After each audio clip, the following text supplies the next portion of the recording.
Hey guys, my name is Dr. Film, and yes, I'm qualified to be a doctor of movies. I don't care.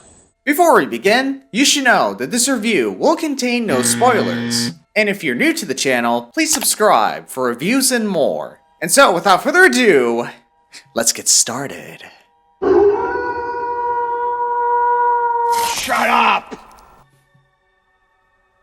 First things first, the supporting cast. Each of these actors did a good job with their roles, especially Julia Gardner, who in my opinion definitely earned her place as one of the best scream queens. And now let's address the elephant in the room. Blake, played by Christopher Abbott, and he was an absolute powerhouse in this movie. In the beginning, you may think that he's just an ordinary family man who's going to fight off the Wolfman in the end. But as soon as he gets scratched by the wolf, that's when you feel so emotionally attached to this character, just like the wife and daughter. This guy did a phenomenal job portraying a man who came into contact with a terrible disease. A disease that's changing him slowly into something grotesque. And by the way, you gotta give the filmmakers props for the makeup and prosthetics in this movie. They did an absolute great job making the Wolfman somewhat realistic. It's certainly different than what we usually see in other movies and content. And in case you're wondering, no, the Wolfman is 100% practical with no CGI elements. When Chris got out of his makeup trailer for the first time and I saw him, I was completely speechless. I was like, whoa.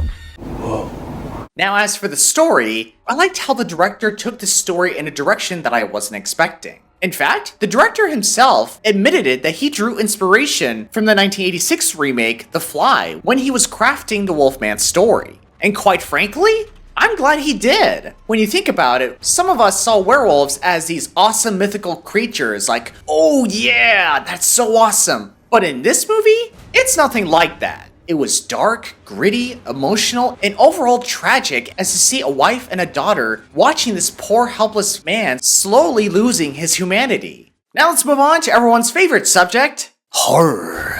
The suspense was chilling, the thrilling sequences were intense, and there are some well-placed jump scares throughout this movie. To put it simply, my friends, the horror in this film put me on the edge of my seats the whole time. Especially in this one scene where the wife takes off Blake's bandages. No! Oh, right. Spoilers. And of course, the music. The music in this movie was composed by Benjamin Wallfish, who you may recognize his notable works in Blade Runner 2049, Shazam, you name it. And all I can say is that the music in this movie helps elevate the stakes and the calamity that these characters are going to face near the end of this movie. You want proof? Then listen to this!